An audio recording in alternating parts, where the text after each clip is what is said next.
Royal cricket में आपका स्वागत है। क्रिकेट और अन्य खेलों पर नवीनतम अपडेट के लिए आपका अंतिम गंतव्य। यदि आप यहां नए हैं तो हमारे चैनल की सदस्यता लेना सुनिश्चित करें और घंटी आइकन दबाएं ताकि आप कभी भी कोई अपडेट न चुकें।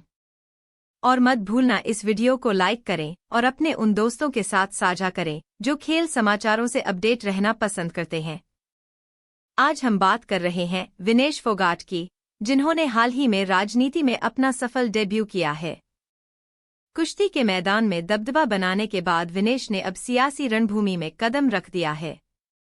कांग्रेस पार्टी का प्रतिनिधित्व करते हुए उन्होंने जुलाना निर्वाचन क्षेत्र से भाजपा के उम्मीदवार योगेश कुमार को 6015 मतों के अंतर से हराया। हालांकि यह जीत एक आशाजनक शुरुआत का प्रतीक है। यह ध्यान रखना महत्वपूर्ण है कि उनकी लोकप्रियता और मान्यता को देखते हुए यह पूरी तरह से आश्चर्यचकित करने वाली बात नहीं है। उनके समर्थकों को भरोसा था कि वह भाजपा उम्मीदवार के खिलाफ महत्वपूर्ण जीत का अंतर हासिल करेंगी। हालांकि मुकाबला अनुमान से कहीं अधिक करीबी था। गिनती के दौरान विनेश कुछ बिंदुओं पर पीछे चल रही थीं।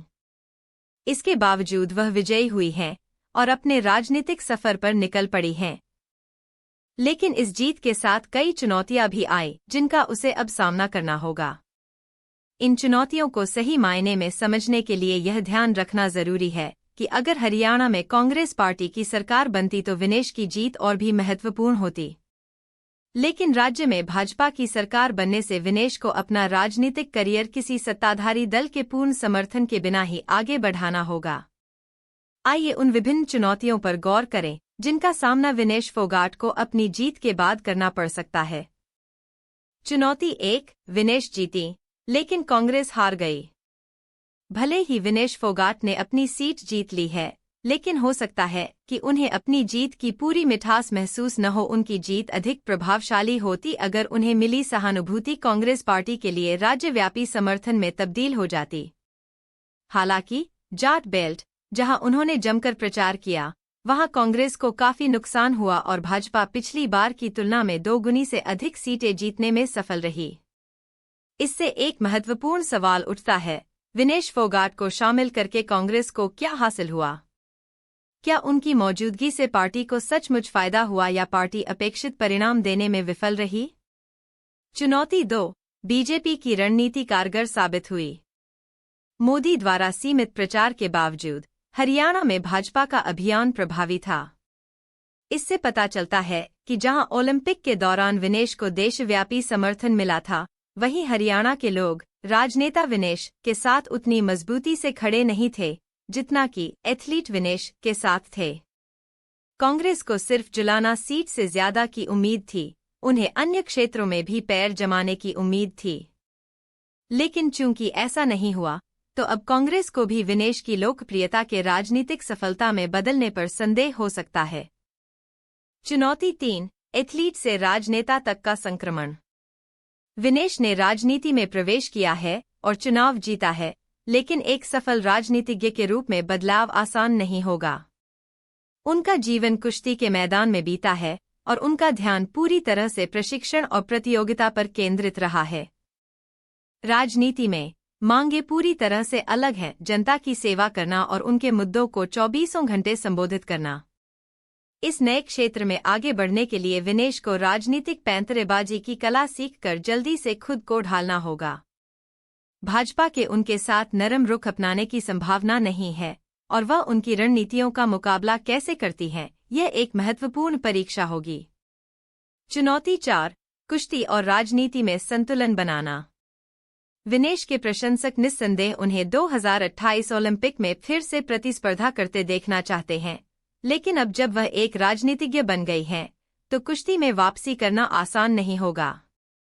राजनीतिक जिम्मेदारियां उसके समय की मांग करेंगी, जिससे संभावित रूप से उसके प्रशिक्षण कार्यक्रम में बाधा आएगी। दोनों दुनियाओं को संतुलित करना एक चुनौती होगी, और अगर वह कुश्ती जारी रखने का फैसला करती है, तो उसे अपने राजनीतिक कर्तव्यों का प्रबंधन करने के लिए किसी भरोसेमंद व्यक्ति को ढूंढना होगा।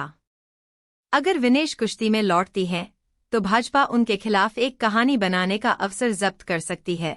इसे उनकी जिम्मेदारियों को छोड़ने के रूप में चित्रित किया जा सकता है। अगर विनेश अपने कुश्ती करियर और राजनीतिक छवि दोनों को बरकरार रखना चाहती हैं, तो उन्हें इन परिस्थितियों से निपटने के लिए तैयार रहना होगा। चुनौती 5, विनेश की अनुभवहीनता पर बीजेपी को फायदा।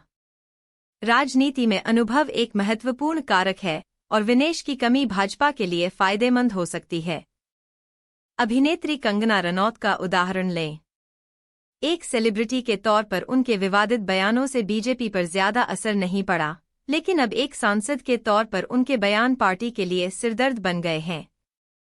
विनेश के साथ भी ऐसा ही हो सकता है। अगर ठीक से नहीं संभाला गया तो बीजेपी के बृजभूषण के साथ उनका चल रहा झगड़ा भी एक राजनीतिक बाधा बन सकता है। चुनौती 6, जाट समुदाय से परे अपील। हरियाणा के चुनावों में गैर जाट वोट कांग्रेस के खिलाफ एकजुट हुए, जिसका श्रेय कुछ विशेषज्ञ विनेश की उपस्थिति को देते हैं। वह जाट पहलवान समुदाय का प्रतिनिधित्व करती हैं और इस पर अधिक जोर देने से अन्य समुदाय अलग थलग पड़ सकते हैं, जिससे वे भाजपा को वोट दे सकते हैं। अब जबकि विनेश जीत गई हैं, कांग्रेस के सामने अभी भी गैर जाट मतदाताओं को आकर्षित करने की चुनौती है और एक विशिष्ट समुदाय के भीतर विनेश का सीमित प्रभाव पार्टी के लिए एक दीर्घकालिक मुद्दा बन सकता है। अंत में, विनेश फोगाट की राजनीतिक यात्रा अभी शुरू हुई है, लेकिन आगे का रास्ता बाधाओं से भरा है। उनमें क्षमता है, लेकिन उनके सामने आने वाली चुनौतियां महत्वपूर्ण हैं, जिनमें उनके कुश्ती करियर को संतुलित करने से लेकर राजनीतिक रणनीतियों को आगे बढ़ाने तक शामिल हैं। यह देखना दिलचस्प होगा कि वह इन बाधाओं से कैसे निपटती है और क्या वह एक एथलीट से एक सफल नेता बन पाती है। अगर आपको हमारा वीडियो पसंद आया, तो इसे अपने दोस्तों के साथ साझा करना सुनिश्चित करें। हमारे चैनल रॉयल क्रिकेट को सब्सक्राइब करें और एक प्यारी टिप्पणी छोड़ें। अधिक अपडेट के लिए फेसबुक, ट्विटर, इंस्टाग्राम और यूट्यूब पर रॉयल क्रिकेट को फॉलो करें और नवीनतम समाचारों और कहानियों के लिए टेलीग्राम पर हमसे जुड़े। आशा है कि आपको विनेश फोगाट की राजनीतिक यात्रा पर यह गहन विश्लेषण पसंद आया होगा। दुनिया भर के खेल और एथलीटों पर अधिक अपडेट और रोमांचक समाचारों के लिए बने रहें केवल रॉयल क्रिकेट पर।